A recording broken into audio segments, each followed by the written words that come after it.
안녕하세요 여러분. 벌써 5일차 백문 챌린지가 진행되고 있습니다.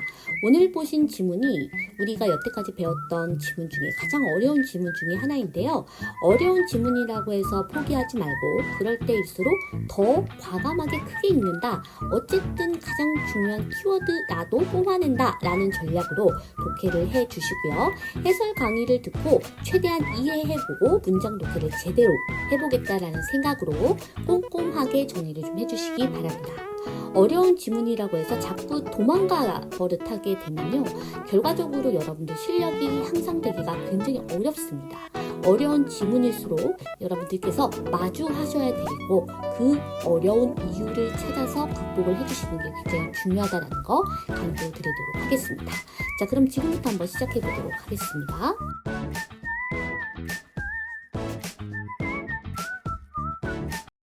예술과 관련된 글이라는 것을 확인할 수가 있는데 굉장히 중요한 필셋 단어가 등장을 하게 됩니다.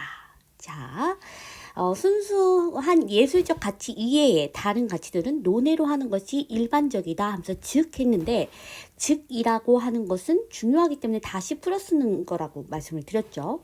그래서 여기 부분은 의도적으로 강조해주는 부분이다. 그래서 여기 있는 앞에 부분에서 의미를 추상적이라서 혹은 압축적이라서 잡지 못했다라고 하면 뒤에 문장에서 의미를 꼭 잡아주시기 바랍니다. 자, 그래서 이 문장을 보시면 굉장히 필셋이 선호하는 단어들이 다 들어가 있어요. 예술만의 고유하고 독자적인 독립과 비슷한 존립이라는 키워드가 나오고 있죠.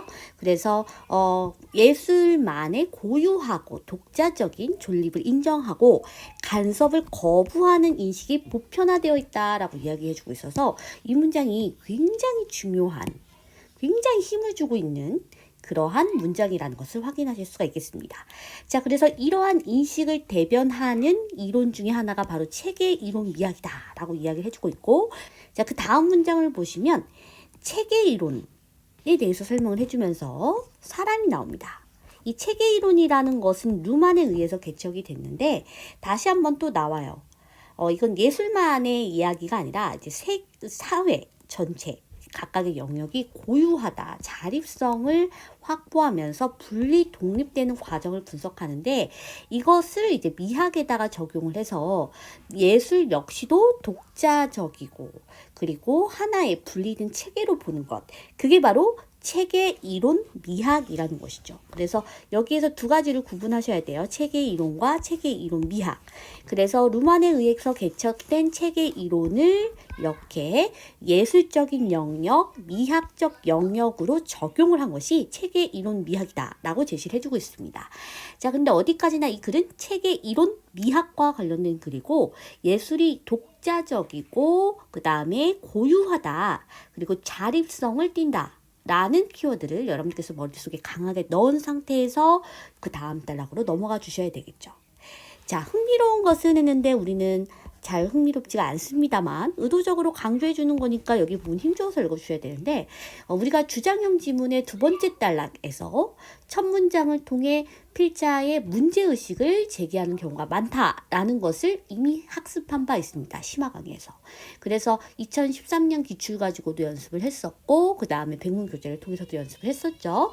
자, 보시면 흥미로운 것은 그들이 예술에 대한 호의적인 결론을 도출하려고 끌어들인 헤겔의 예술론이, 그러니까 지금 체계 이론 미학이 헤겔의 예술론을 끌어들인 거예요.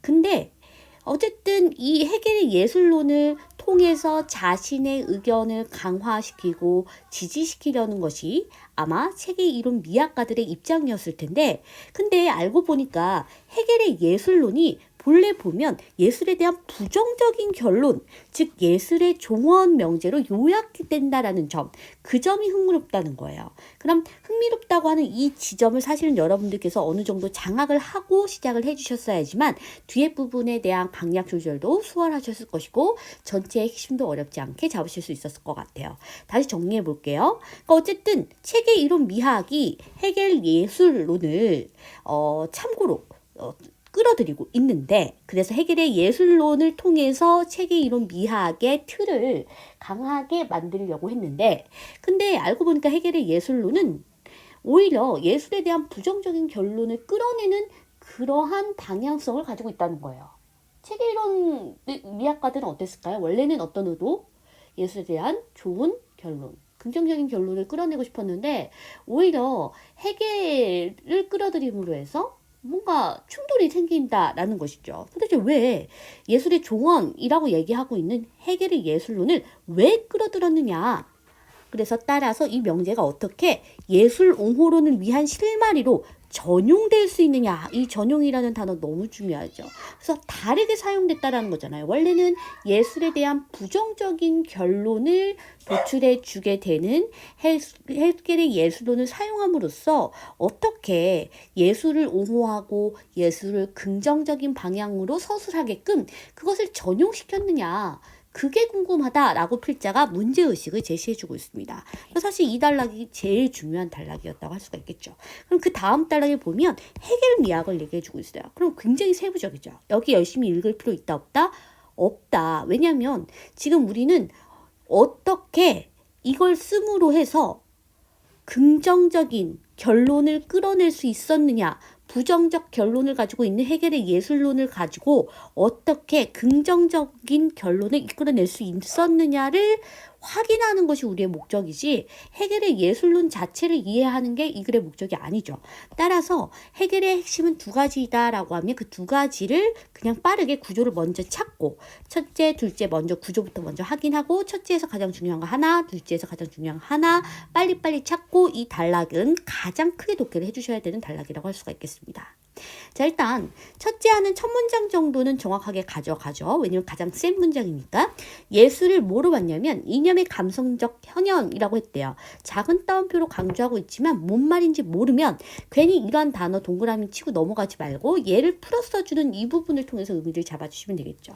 절대적 진리의 구체적 형상화. 그러니까 예술이라는 것이 절대적 진리를 가지고 구체적으로 형상화하는 것으로 규정을 했대요. 자, 이런 말을 듣고서 이 표현 무슨 말인지 모르겠어. 몰라? 시전에서도 이런 거 보면 모를 것 같아? 이렇게 하고 그냥 넘기는 친구들이 있어요. 이 정도 수준 안 나오겠지? 근데 이러한 키워드들을 한번 씹고 이해하고 내 것으로 소화하면 굉장히 어휘력도 높아질 뿐만 아니라 여러분들 글을 이해하는 속도도 빨라지거든요. 그러니까 절대로 포기하지 말고 이게 도대체 무엇을 의미하는 건지 어휘나 표현 자체가 어려운 친구들은 그러한 단어들을 씹어주실 필요가 있어요. 그래서 여기에서는 의라고 나왔으니까 뒤에가 더 중요하죠. 그러니까 구체적인 형상화다. 진리를 구체적으로 보여주는 게 바로 예술이다. 이 얘기예요. 그거 빼고 이제 둘째로 가면 됩니다. 자, 근데 첫째에 대한 이야기들을 쭉 볼 때 피셋이 제일 좋아하는 요렇게 최고 이렇게 의도적으로 강조한 부분을 한번 봐주시면 좋을 것 같기는 해요. 게다가 정신 이런 단어들도 철학 지문에서 굉장히 중요한 핵심 키워드로 나오는 피셋 단어 중에 하나이죠. 네. 자, 그럼에도 해겔의 최종적인 미학적인 결론은 오히려 이와 모순되는 것처럼 보인다. 그러니까 일단 모순이 된대요. 그러면 어떻게 모순이 되느냐라고 얘기했는데 우리에게 예술은 더 이상 진리가 실존하는 최고의 방식이 아니다. 라고 얘기해주고 있어요. 아까 첫 번째에서 뭐라고 얘기했죠? 예술을 진리의 구체적인 형상화라고 했잖아요. 그리고 그러한 최고의 방식이 바로 예술이다 라고 얘기를 해주고 있는데 이제 그걸 부정하는 게 둘째라는 거예요. 그러니까 진리를 형상화하는 데 있어서 제일 좋은 수단이 예술인데 해겔이 둘째 뭐라고 얘기하냐면 이제 더 이상은 예술이 진리를 구체적으로 형상화할 수 없어. 진리가 실존하는 최고의 방식이 이제 더 이상은 아니야. 이 얘기는 뭘 의미하는 거죠? 예전에는 가능할 수 있어. 근데 더 이상 이제는 아니야. 이런 얘기죠. 자, 그러면서 예술의 형식은 더 이상 정신의 최고 욕구가 아니다. 아까 정신의 최고의 영역이라고 했는데 그것을 아니다라고 부정을 해주고 있어요. 큰 구조로 따지면 첫째에서 제시했던 걸 둘째에서 다 부정을 해주고 있는 건데 근데 모순되는 것처럼 보이지만 모순이 아닌 거죠. 어떻게 보면. 왜냐면 첫 번째가 예전에는 가능했을 텐데 근데 이젠 아니야. 이런 얘기예요. 자, 그 다음 문장 한번 볼게요. 중요한 것은 인과관계에 있다라는 것이다. 하나로 묶으면 하면서 기억으로 너무 친절하게 정리를 해주죠. 예술은 진리의 매개가 그것의 과제이기 때문에 종말을 갖는다. 그래서 이거 두 가지를 하나로 묶었다고 했죠. 그러니까 이게 첫 번째인 거고 이게 두 번째인 거예요. 그래서 예술은 진리를 매개하는 것이다. 진리를 구체적으로 형상화하는 것이야 라는 게 이제 첫째에서 얘기했던 것이고, 근데 더 이상 이제 예술은 진리를 제대로 매개하는 최고의 방식일 수 없어. 그러니까 이제 예술 끝이야 라고 얘기하는 게 두 번째라는 거예요. 그래서 이렇게 두 가지의 주장이 묘한 인과관계에 있다라는 거. 자, 그 다음에 해겔이 예술의 내용과 형식으로 진리와 감성의 상관관계 요렇게 대응시킨다는 거예요. 그래서 내용은 진리이고 형식은 감성이라는 것이죠. 진리를 감성을 통해서, 감성이라는 형식을 통해서 형상화한다 라는 거예요. 근데 자, 진리라는 것은 그것을 참되게 매개하는 정신의 형식이 바로 사실은 이성이더라 라고 얘기를 해주고 있네요. 해겔의 입장에서는 진리보단 이성이 더 중요하다고 얘기를 해주고 있는 거예요. 그래서 자, 여기 문장을 잘 읽어야 되겠죠? 감성을 형식으로 하는 예술이 이념을 매개할 수 있는 가능성은, 감성을 형식으로 하는 예술이라고 아까 얘기를 해줬죠? 근데 이제 이념을 매개할 수 있는 이제 가능성은 인간의 정신 작동 방식이 감성적이어서 아직 이성적 사유 능력이 제대로 발휘될 수 없었던 먼 과거에만 국한된다 라고 얘기해 주고 있죠. 사실 우리가 앞에서 봤던 내용과 연결이 되는데, 그러니까 결과적으로 감성을 형식으로 하는 예술, 이건 무슨 얘기죠? 감성을 통해서, 감성이란 형식을 통해서 예술이 진리를 매개한다라는 거잖아요. 근데 그거는 언제만 가능했다? 옛날만 가능했다.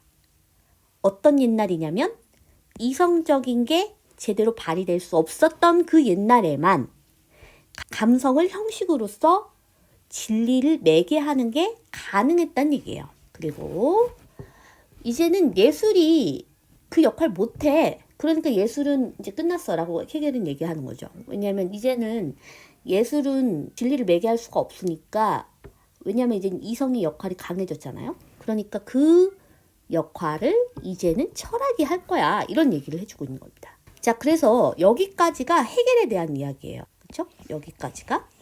그러면 이 부분을 이제 정리를 하면 계속 똑같은 얘기지만 부정적인 결론을 얘기해주고 있는 거예요. 더 이상 이제 예술이 진리를 매개할 수 없어. 이게 이제 해겔이 하고 싶은 얘기죠. 옛날이나 가능했지 이제는 이성이 강한 시대이니까 이제는 철학이 그 역할을 할 수 있지 예술은 그걸 못해 라고 얘기해 주는 거예요. 그랬더니 체계 이론가들이 바로 그 해겔의 결론인 더 이상 기대할 수 없는 예술의 진리 매개 가능성에서 역전을 위한 힌트를 얻었대요.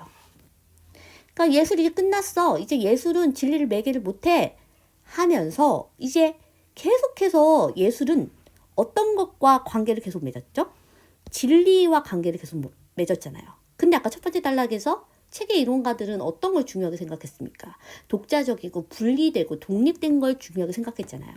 그러니까 어떻게 보면 해겔의 이야기를 따른다면 그래 이제 더 이상 예술은 진리 매개 못해. 이걸 해방으로도 볼 수 있어. 긍정적으로도 볼 수 있어. 라고 얘기를 해주는 거예요.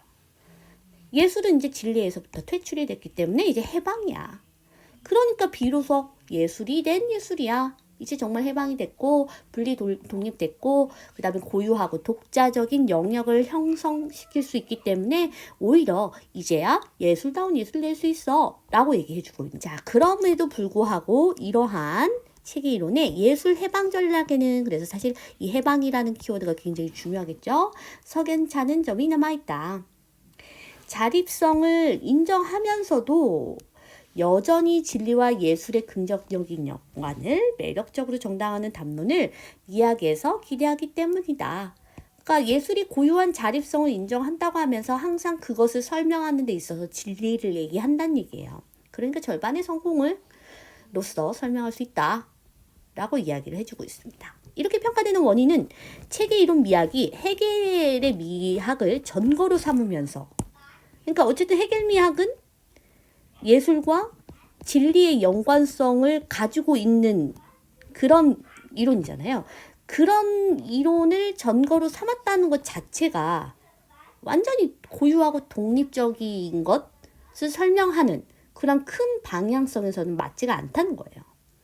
그래서 핵심 주제를 방기했다 라고 얘기하면서 절반의 성공에 불과하기 때문에 그 부분을 얼른 해결해야 된다 라고 얘기하면서 마무리를 해주고 있습니다. 자, 해당되는 문제는 사실 그렇게 필수에서에 연결될 만한 부분은 아닙니다만 그래도 답이 되는 선택지 1번은 파악하실 수 있어야 될 것 같아요. 예술이 진리의 매개라는 것, 이건 너무 많이 필자가 의도적으로 강조를 했습니다. 그래서 이것도 핵심 키워드 중에 하나죠. 그래도 정신 작동 방식이 감성적 단계를 넘어선 시대, 그때가 언제죠? 이제 지금인 거고, 이성이 이제는 정신을 작동한다 라고 얘기를 했어요. 그래서 예술이 진리라는 매개라는 것을 인정한다고 해도 그거는 예전에나 가능했지 이제는 아니야 라고 얘기를 해주고 있는 거잖아요. 그래서 답이 된 선택지는 1번이라고 할 수가 있겠습니다. 자, 그 다음에 문제 2번. A가 B를 평가한 것으로 가장 적절한 것은, 그래서 제일 중요한 건 요거였죠. 책의 이론 미학이 헤겔 미학을 전거로 삼으면서 핵심 주제를 방기한 데 있다라고 했던 이 부분에서 답이 된 선택지의 근거를 찾아주시면 되겠습니다. 문제 2번 같은 경우에는 우리 시험과는 조금 거리가 멀기 때문에 그냥 가볍게 살펴봐 주시면 되겠습니다. 질문 한번 확인해 보도록 하겠습니다. 선지 2번에 대한 판단이 잘 안 된다라고 이야기하셔서 해당되는 선택지 한번 보도록 하겠습니다. 그러니까 헤겔이 얘기하고 싶은 거는 뭐냐면 지금 기억이라는 것 자체가 이게 헤겔의 주장인 거잖아요. 그렇죠? 헤겔의 주장. 그래서 지금 보면 진리매개라는 목적, 그러니까 어쨌든 첫 번째의 주장에 따르면 예술이 진리를 매개하는 것 자체는 부정하고 있진 않아요. 근데 무엇을 문제 삼고 있냐면 과거에는 이 기능을 예술이 제대로 했다는 거예요. 근데 현대에 와서는 이성의 역할이 더 크기 때문에 이제는 예술이 진리를 매개할 수가 없다 라고 얘기를 하는 거죠. 그러니까 예술은 어쨌든 제일 중요한 기능이 바로 진리를 매개하는 것이다 라고 계속해서 헤겔은 전제를 하고 있기 때문에 2번 선택지 진리 매개라는 목적이 개입을 해서 훼손된다 라고 하는 이 부분은 잘못된 진술이라고 할 수가 있겠습니다. 61번은 역시 주장형 지문이죠. 이번 주에 하는 지문들 다 주장형 지문인데 크게 잘 읽으셨는지 확인을 좀 해주시면 좋을 것 같습니다. 자, 일단 이타적이라는 개념을 먼저 소개를 해주고 있고요. 그러나 심리적 이기주의에 따르면 이타적인 행위는 없다고 얘기를 해주고 있네요. 자, 심리적 이기주의에서 이기주의라는 단어 안에 이 내용이 다 들어가야죠. 사람들 다 이기적이다. 자신의 이익을 위한 행위만 한다 라고 얘기를 해주고 있습니다. 자, 그래서 심리적인 이기주의를 지지하는 논증 두 가지가 있고, 그럼 두 가지라고 하면 구조부터 먼저 봐주셔야 돼요. 첫 번째, 두 번째. 그러면 여기에서 하나, 여기에서 하나 이렇게요. 자, 그래서 어쨌든 우리가 이기적인 행위를 했든 그게 아니라 이타적인 행위를 했든 가장 원하는 행위를 했을 때 한 거라고 보기 때문에 이타적이라고 할 수 없다라고 얘기를 해주고 있고요. 두 번째, 우리가 이타적으로 행동을 하게 되면 사람들이 만족감을 얻기 때문에 이거는 자기 만족을 위한 것이지 이타적이라고 볼 수는 없다. 그러니까 이타적인 행위는 없고 우리는 가장 원하는 행위를 했을 뿐이고 자기 만족을 얻는 행동을 했을 뿐이다 라고 얘기를 해주는 거예요. 근데 이러한 논증에는 결함이 있대요. 그러면서 첫 번째 논증은 하는 순간 여러분들 어디 쳐다봐 주셔야 돼요? 그 전 단락을 쳐다봐 주셔야 되겠죠. 이거 그냥 부정하겠죠. 그래서 이 세 번째 단락은 두 번째 단락의 부정인지만 확인만 해주시고 빠르게 넘어가 주셔야 되겠습니다. 강약 조절을 했을 때 이 부분은 굉장히 크게 독해를 해주셨어야 된다는 거. 아까 첫 번째 논쟁은 뭐라고 그랬죠? 가장 원하는 행위를 했다. 근데 그거 잘못됐다고 얘기를 해주고 있죠. 하기 싫은데도 해야 할 때가 있다 라고 얘기해주고 있고요. 두 번째도 역시 결함이 있다. 아까 만족감을 얻는 것이기 때문에 이타적이라고 볼 수 없다 라고 이야기를 해주고 있는데, 꼭 그 어떤 행동을 했다라는 게 만족감 때문에 그 일을 했다고 얘기할 순 없다 라고 이야기를 해주고 있어요. 그래서 두 가지의 논증을 반박하고 있다. 이 정도만 봐주시면 되겠고요. 세 번째 단락까지 다 읽고 나면, 자, 네 번째 단락을 보면 이제 또 다른 이기주의가 나옵니다. 윤리적 이기주의요. 그래서 심리적 이기주의와 윤리적 이기주의를 비교를 직접적으로 해주고 있으니까 여기에서는 포인트를 잡아주셔야 되겠죠. 심리적 이기주의에서는 실제로 행위를 하고 있느냐. 근데 윤리적 이기주의는 실제로 어떤 행위를 했느냐, 이거 자체가 중요한 게 아니라 어떤 행위를 해야 하느냐라는 주범적 측면의 이론이래요. 그래서 실제로 하고 있느냐와 그 행위에 대한 주범적인 그런 측면을 강조하고 있는 이기주의, 두 가지로 나눠질 수 있다라고 제시를 해주고 있습니다. 자, 두 번째 문장에서 보면 또 직접 비교해주고 있어요. 심리적 이기주의와 윤리적 이기주의를 직접 비교해주고 있는데, 지금 보면 심리적 이기주의는 언제나 자신의 이익을 추구한다고 주장하지만 윤리적인 이기주의는 실제로 추구하든 안 하든 어쨌든 주범적으로 윤리적으로 오로지 자신의 이익만을 추구해야 된다라고 주장을 합니다.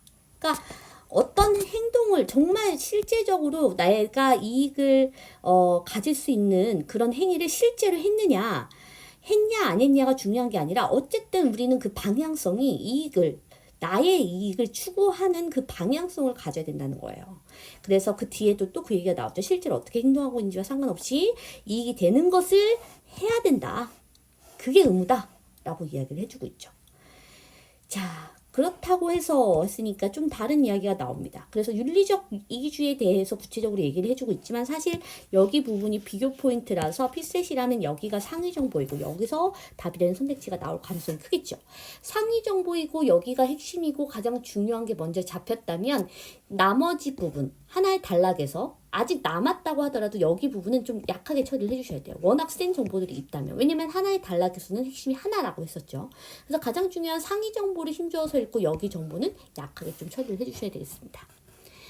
자, 그렇다고 해서 다른 사람을 돕는 행위를 하지 말아야 한다고 말하지는 않는다. 왜냐면 다른 사람을 도우면 또 나한테 이익이 될 수도 있는 거잖아요. 그렇죠? 또 하면서 다른 사람이 어떻게 행동하든 상관하지 않는 이론은 아니다. 어쨌든 또 다른 사람도 나처럼 각자의 이익을 추구해야 된다고 주장하기 때문이다 라고 얘기를 해주고 있습니다. 그러니까 완전히 다른 사람과 무관한 건 아니다. 다른 사람 도와도 돼. 왜냐면 그 돕는 행위가 나에게 이익이 될 수 있으니까. 또 다른 사람도 각자의 이익을 추구할 수 있어. 나처럼. 이 얘기죠. 그죠? 그래서 여기 부분은 윤리적 이기주의의 속성이기 때문에 만약에 알 수 없는 이라고 했을 때 이 부분과 또 지금 앞에서 나왔던 심리적 이기주의를 바꿔치기 하면서 선택지를 만들 수도 있겠죠.